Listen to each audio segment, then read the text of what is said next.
Good morning students. आज हम पढ़ेंगे 14th सेंचुरी फीमेल कॉस्ट्यूम्स के बारे में। हमने 14th सेंचुरी मेल कॉस्ट्यूम के बारे में पहले ही डिस्कस कर लिया था। आज की क्लास हमारी फीमेल कॉस्ट्यूम के बारे में है।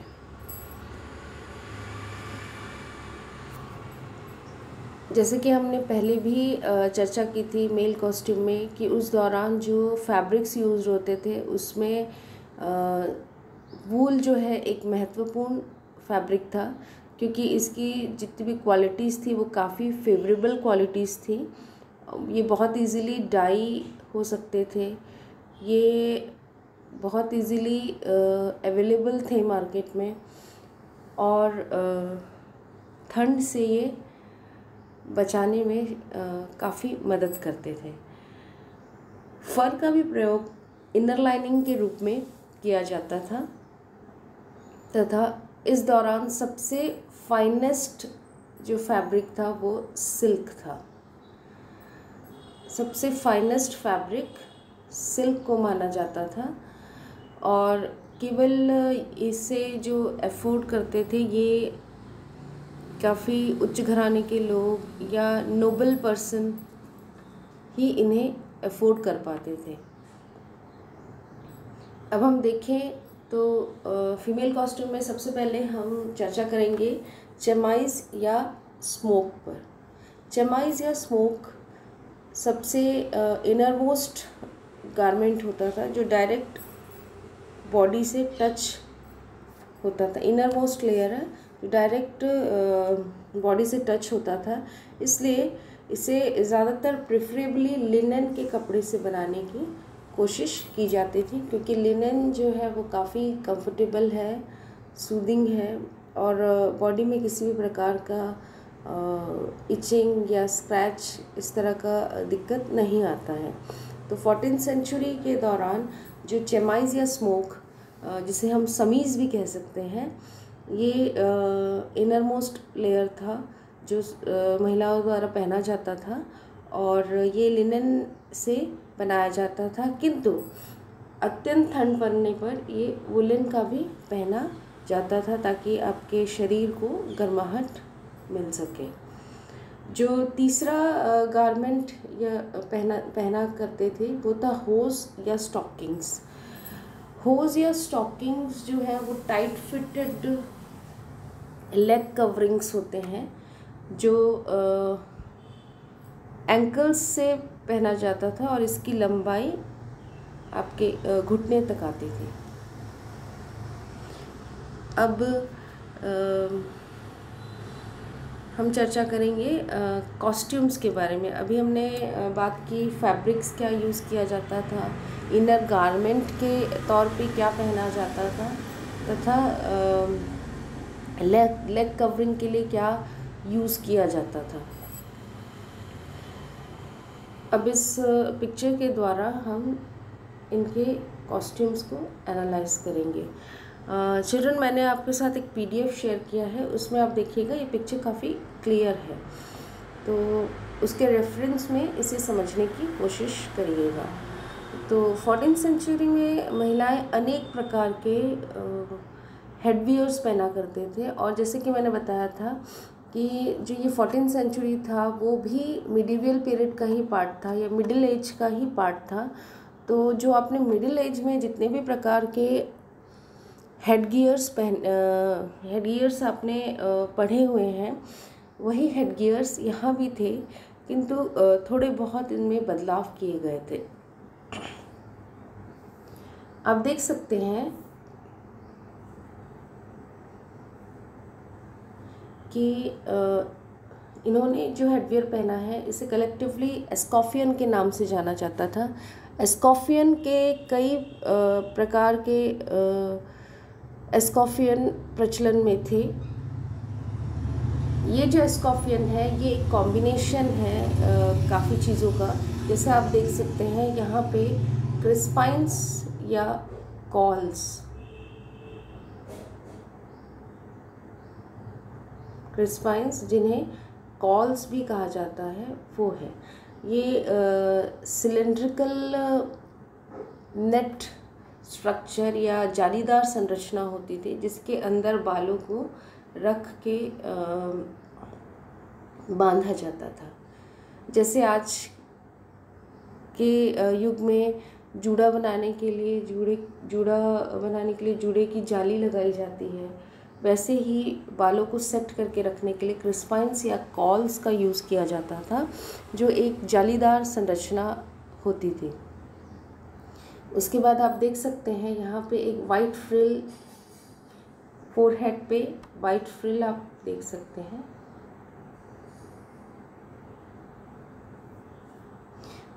वाइट फ्रिल के साथ आप यहाँ देखेंगे रेड वेलवेट टॉप,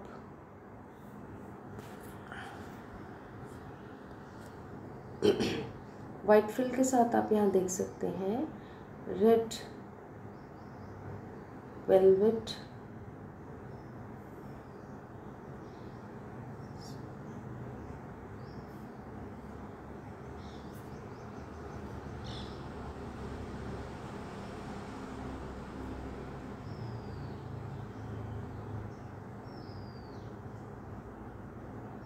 टॉप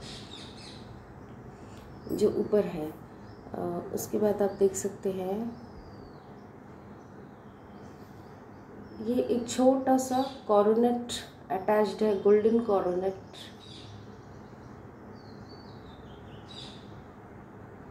ये जो कॉरोनेट है ये एक तरह का क्राउन होता था और उस दौरान कई प्रकार के कॉरोनेट का प्रयोग किया जाता था एस्कॉफियन के साथ, और केवल एस्कॉफियन का भी प्रयोग किया जाता था। तो ये जो हेड्रेस है ये कॉम्बिनेशन है काफ़ी सारी चीज़ों का। आप देख सकते हैं यहाँ पे वेल का भी यूज़ हुआ है।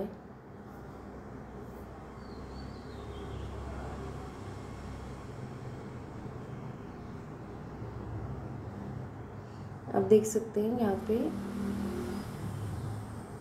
वेल्स का भी यूज़ हुआ है, यहाँ पे वाइट फ्रिल्स का यूज़ हुआ है, यहाँ क्रिस्पाइंस एंड कॉल्स का यूज़ हुआ है। आप यहाँ पे कॉर्नेट भी देख सकते हैं। तो ये कॉम्बिनेशन है काफ़ी सारे चीज़ों का जो इन्होंने हेडवियर के तौर पर पहना हुआ है। अब हम ये पिक्चर अगर देखें तो हम पाते हैं कि हेडवियर के तौर पर इन्होंने एस्कॉफियन पहना है, but this escoffion is double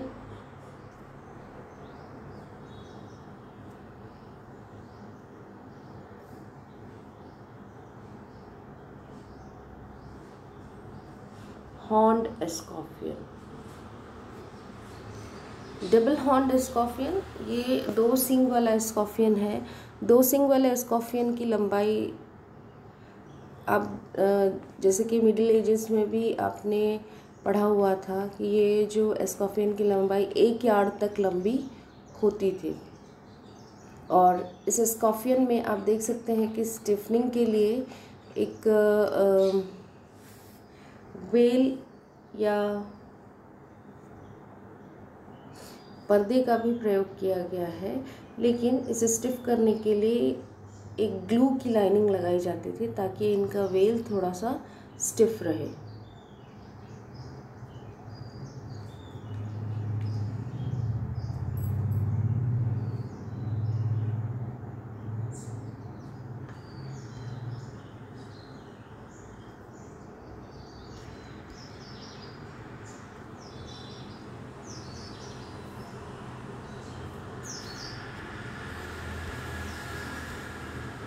आप ये पिक्चर में भी देखिए,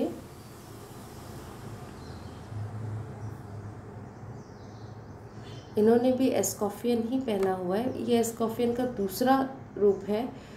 और यहाँ देखेंगे तो इन्होंने क्रिस्पाइंस या कॉल्स का प्रयोग किया हुआ है। इस पिक्चर में देखेंगे तो आप देखेंगे इन्होंने वेल लगाया हुआ है और वेल के साथ ये छोटा सा सर्कलेट है।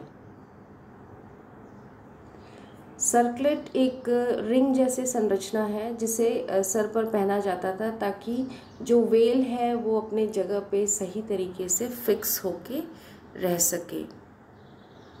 तो इस तरह से आपने देखा कि अनेक तरीके के हेडवियर्स का चलन था उस दौरान।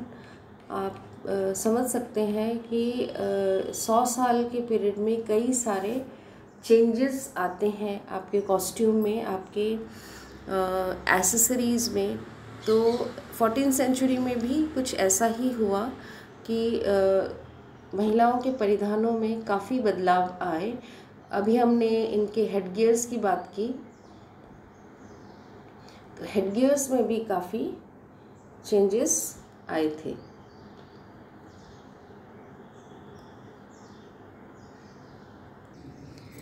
अब हम इनके गाउन्स की तरफ चलते हैं। तो उस दौरान अनेक प्रकार के गाउन्स पहना करते थे। ओवर गाउन्स भी पहना करते थे, इनर गाउन्स भी पहना करते थे, और इन गाउन्स को अलग अलग नाम से जाना जाता था। जैसे आप यहाँ पे देख सकते हैं कि ये इस लेडी ने जो गाउन पहना हुआ है, इसे सरकोट के नाम से जाना जाता था। ये जो सरकोट है, ये आउटर गारमेंट के तौर पे पहना जाता था, और इसमें ज़्यादातर जो हेम लाइंस या डेकोरेशन में जो यूज़ होता था वो फर का प्रयोग किया जाता था डेकोरेशन के लिए। ये एक 1 पीस लॉन्ग गाउन हुआ करता था। आप दूसरे पिक्चर में देख सकते हैं कि इन्होंने जो गाउन पहना हुआ है, इसमें भी आप देख सकते हैं कि स्लीव्स पे फर की लाइनिंग का प्रयोग किया गया है। इवन नेकलाइन पे भी आप देख सकते हैं कि फर की लाइनिंग का प्रयोग किया गया है। और आप देखिए इनके जो स्लीव्स हैं वो एंजल स्लीव्स हैं, काफ़ी लंबे स्लीव्स हैं।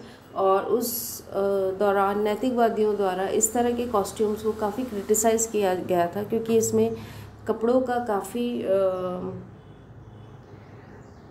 वेस्टेज होता था। तो ये जो गाउन है, ये आप देख सकते हैं, इनमें नेकलाइन पे फ़र और स्लीव्स पे भी फ़र का प्रयोग किया गया है। लॉन्ग गाउन्स हैं ये भी,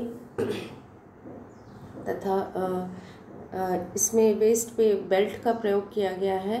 बेल्ट जो है वो लो वेस्ट पे बांधा जाता था, या अप्रॉक्सीमेटली हिप के ऊपर बांधा जाता था।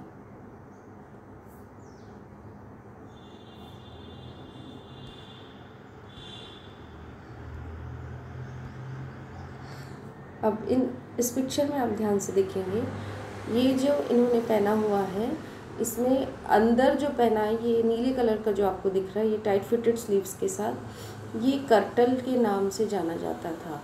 उस दौरान कर्टल को बाहरी परिधान के रूप में भी पहना जाता था और इनर क्लॉथ के रूप में भी पहना जाता था।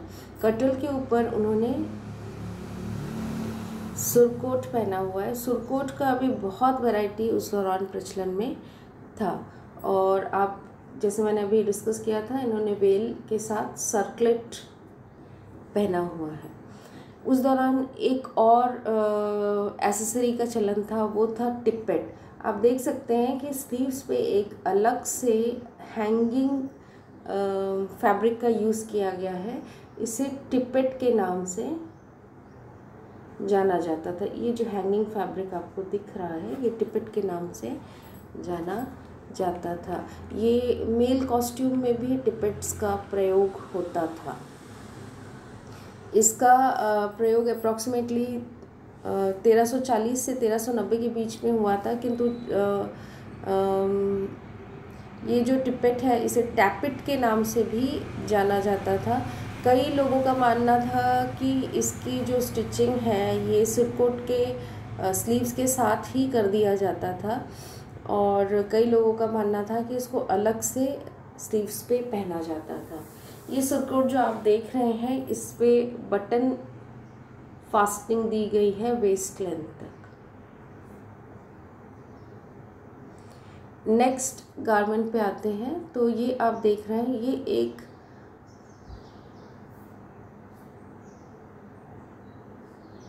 आप जो ये गारमेंट देख रहे हैं, ये एक हुपलैंड है।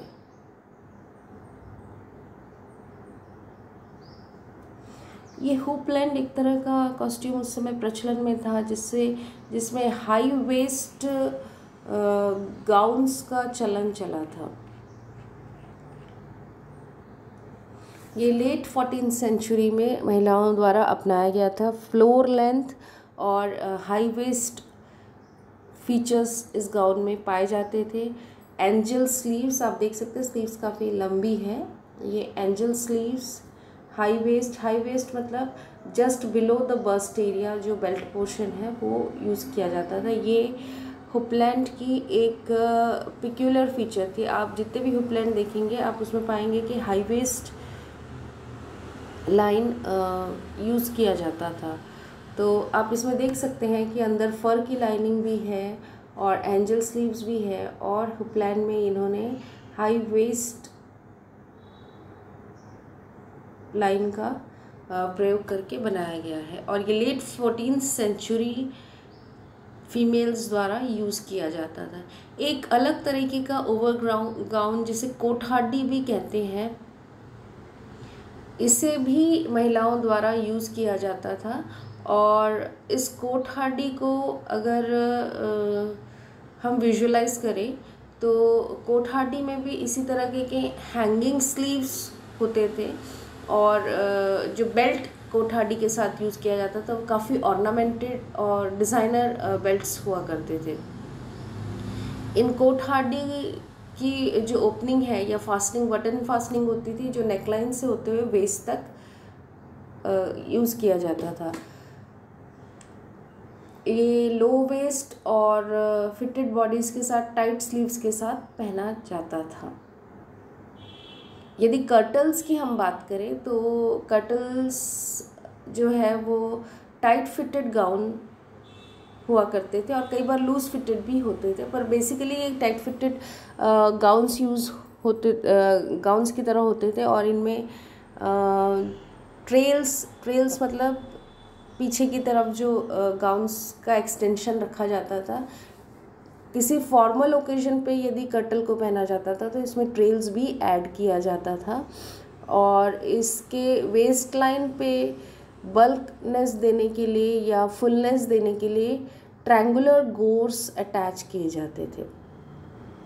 अब गोट स्कर्ट आपने पढ़ा होगा, तो गोर्स आप विजुलाइज कर सकते हैं किस तरह से ट्रायंगुलर गोर्स को वेस्ट लाइन पे अटैच किया जाता था। कर्टल्स की जो स्लीव होती थी वो फुल लेंथ स्लीव और फिटेड स्लीव्स होती थी। हम नेक्स्ट गारमेंट की बात करें तो अनेक प्रकार के क्लोक्स या मैंटल का भी प्रयोग किया जाता था। आप यहाँ देख सकते हैं कि इन्होंने एक क्लोक पहना हुआ है। ये इस क्लोक को मैंटल भी कहा जाता था। क्लोक या मैंटल जो है वो सब दोनों महिलाओं और पुरुषों दोनों में काफ़ी प्रचलित था, और मोर और लेस एक ही स्टाइल हुआ करता था। और जो क्लोक उस दौरान प्रचलन में था उसमें हुड यानी कि जो सर पे पहनने वाली टोपी है वो अटैच नहीं होती थी, और यदि इन्हें किसी पहनना है तो अलग से उसे पहना जाता था। क्योंकि महिलाओं के जो हेडवियर्स हैं वो अपने आप में ही काफ़ी हैवी होते थे। एस्कॉफियन यूज़ किया जाता था, क्रिस्पिन्स, कॉल्स, ये सारी चीज़ें यूज़ की जाती थी, तो हुड की आवश्यकता महिलाओं को नहीं होती थी। हुड की आवश्यकता पुरुषों को होती थी, और पुरुष उसे पहना करते थे। हरगॉट या गार्ड कॉप्स भी एक तरीके का क्लोक है जिसमें फुल स्लीव्स हुआ करते थे, उसे यूज़ करते थे। मेंटल या क्लोक में स्लीव्स नहीं होते थे, वो एक फैब्रिक को एक शोल्डर से लेके दूसरे शोल्डर पे डाला जाता था, और उसकी लंबाई वेरी करती थी, बड़ी छोटी हो सकती थी। उसकी जो लंबाई थी वो लंबी या छोटी हो सकती थी। फिर हम ध्यान से देखें, इन्होंने क्लोक्स को बांधने के लिए 2 ब्रोचेस का यूज़ किया, आप देख सकते हैं।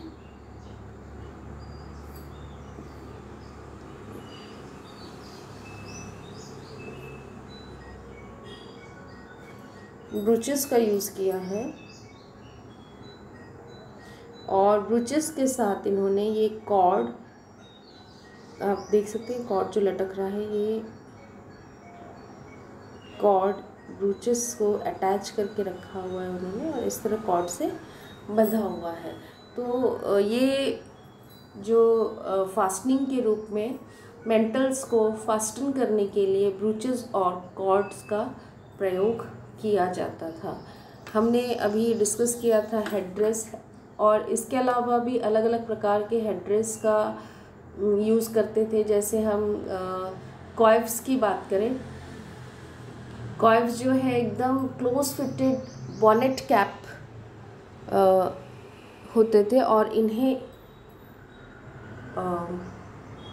चिन के नीचे या जस्ट आपके जो थोड़ी है उसके नीचे बांधा जाता था। और ये जो अपर क्लास की महिलाएं हैं उनके द्वारा जो कॉइव्स यूज़ किए जाते थे वो फाइन फैब्रिक्स जैसे लिनन और सिल्क से बनाया जाता था, और जो लोअर क्लासेस हैं उनके लिए अलग तरीके का फैब्रिक का यूज़ किया जाता था। हमने कोरोनेट्स की भी बात की। Coronet is nothing but a type of crown जिसमें काफ़ी ऑर्नामेंटेशन किया जाता है। कोरोनेट हमने पिक्चर में देखा कि ये जो है, आप इसी पिक्चर में देख सकते हैं, ये जो गोल्डन कोरोनेट है, ये गोल्डन कोरोनेट है। और इस तरह के अनेक कोरोनेट्स यूज़ होते थे। इन कोरोनेट पे कई प्रकार के प्रेशियस स्टोन्स और से ऑर्नामेंटेशन किया जाता था। Different types of hoods use करते थे, स्पेशली जब ये ट्रैवल करते थे तब हुड्स का प्रयोग करते थे। एस्कॉफियन अलग अलग तरीके का यूज़ किया जाता था। एस्कॉफियन के साथ कॉल्स और क्रिस्पाइंस को भी यूज़ किया जाता था। एस्कॉफियन को आप देख सकते हैं इस पिक्चर में। एस्कॉफियन को गोल्ड, एस्कॉफियन जो 2 हॉर्न अरेंजमेंट है, इन्हें गोल्ड वेब या जाली तरह के संरचना में बांधा गया और स्टिफनेस के लिए स्टार्च का प्रयोग किया जाता था। मिडिल एजेस का जो मैंने नोट्स शेयर किया है उसमें आप देख सकते हैं फिलेट्स और बारबेट। फिलेट्स और बारबेट का भी चलन आप 14th सेंचुरी में था। बारबेट जो है लिनन का एक पीस है जो आपके दोनों गाल की तरफ से होते हुए नीचे की ओर बांधा जाता था। आप अगर वो PDF रेफ़र करेंगे तो आपको बहुत क्लियर हो जाएगा कि फिलेट किसे कहते हैं और बारबेट किसे कहते हैं। उस दौरान वेल्स और विम्पल्स, वेल्स यानी कि जो पर्दे या यहाँ के रेफरेंस में कहें तो घूंघट या बुर्का का भी प्रयोग किया जाता था, प्रचलन में था। और वेल्स के नीचे विम्पल भी यूज़ किया जाता था जिसे कवर शेप के नाम से जाना जाता था। ज्वेलरी के तौर पे देखें तो ज्वेलरी में हमने अभी डिस्कस किया था कि ब्रूचेस का प्रयोग करते थे क्लोक्स को बांधने के लिए। ब्रूचेस भी अलग अलग प्रकार के पाए जाते थे, और यदि हायर सोसाइटी के महिलाओं द्वारा इसे यूज़ किया जाता था तो हाईली ऑर्नामेंटेड और प्रेशियस स्टोन्स के से बनाए जाते थे।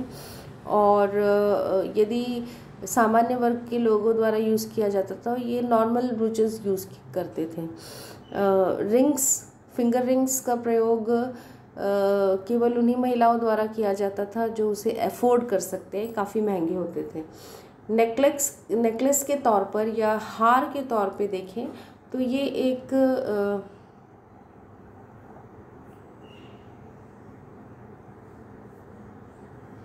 आप इस पिक्चर में देख सकते हैं कि इन्होंने एक पेंडेंट पहना हुआ है।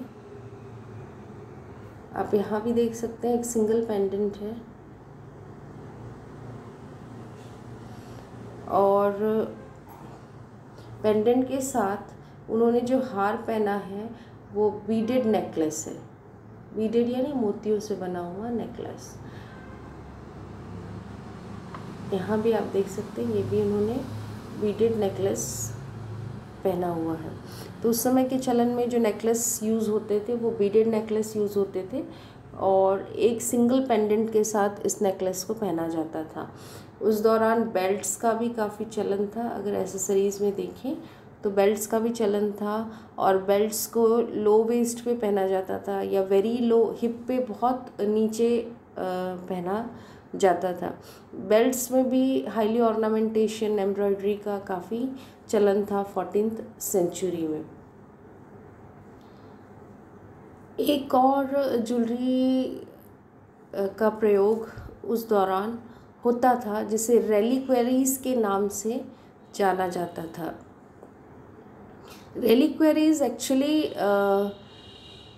छोटा सा एक वेसल या कंटेनर जैसा होता था। उसमें ये माना जाता था कि उसमें किसी संत या सेंट की जो बोन्स के पीसेस हैं उसको रख के उसे बंद किया जाता था। एक ट्रू क्रॉस, जैसे क्रिश्चियन कम्युनिटी में यूज़ होता है, एक ट्रू क्रॉस का एक सिंबल उसमें बना होता था। चिल्ड्रन, मुझे रेलिक्वेरीज का एक्चुअल पिक्चर कहीं अवेलेबल हुआ नहीं था, पर आप भी नेट पे सर्च कर सकते हैं इसे। बुक्स में ये इजीली अवेलेबल नहीं थे, नेट पे भी नहीं थे। इन फ्यूचर अगर मुझे ये मिले तो मैं आपके साथ ज़रूर शेयर करना चाहूँगी। तो इस तरह से ये आज हमने ये पढ़ा कि किस प्रकार के कपड़ों का प्रयोग 14th सेंचुरी में किया जाता था।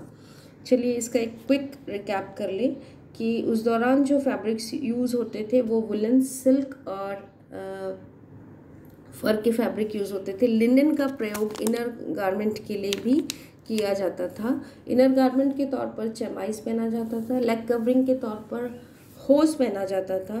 जो डिफरेंट टाइप्स ऑफ गाउन्स हैं उनमें कर्टल, कोट हार्डी, हुपलैंड, सरकोट ये काफ़ी प्रचलन में थे।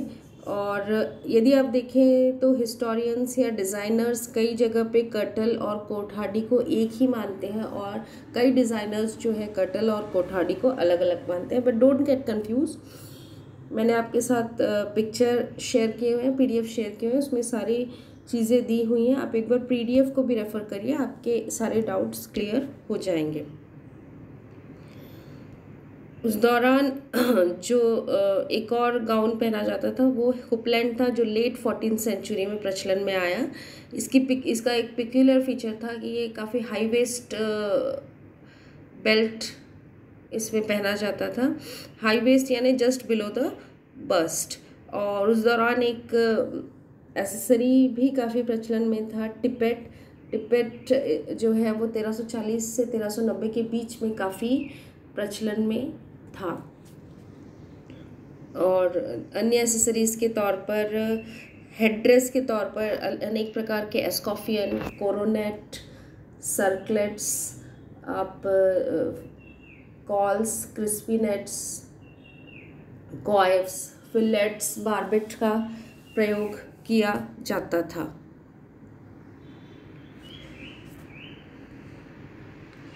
फिर आप देख सकते हैं कि फास्टनिंग्स के तौर पर ब्रूच और कॉर्ड का प्रयोग किया जाता था मेंटल को फास्टन करने के लिए। आउटर गारमेंट के तौर पर क्लोक्स, मेंटल्स, हरगॉट या गार्ड कॉप का भी प्रयोग किया जाता था।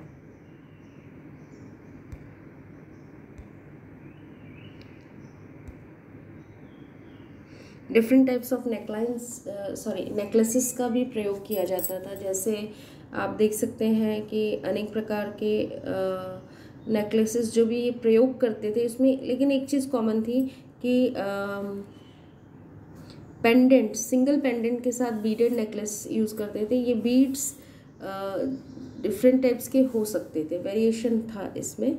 और रिंग फिंगर का भी यूज़ होता था। रेलिक्वेरीज नाम का एक ज्वेलरी 14th सेंचुरी में काफ़ी पॉपुलर था, और इसका सबसे जो डिफाइनिंग फीचर था वो एक छोटा सा वेसल या कंटेनर था जो जिसमें रेलिक यानी जिसे बहुत पवित्र माना जाता था उसे रखा जाता था। जैसे किसी महान आत्मा की अगर डेथ हो गई है तो उसके हड्डी को लेके उसमें रखा जाता था, या उसमें ट्रू क्रॉस जो क्रिश्चियनिटी का साइन है उसे रखा जाता था, या फिर कोई होली या पवित्र आत्मा का जो एक ब्लड है उसे उस वेसल में रखा जाता था। ये 14th सेंचुरी में काफ़ी प्रचलन में था और हम पहले ही डिस्कस कर चुके हैं कि ब्रूचेस का भी प्रयोग करते थे और टिपेट्स का भी प्रयोग करते थे, बेल्ट्स जो है लो वेस्ट पहना करते थे।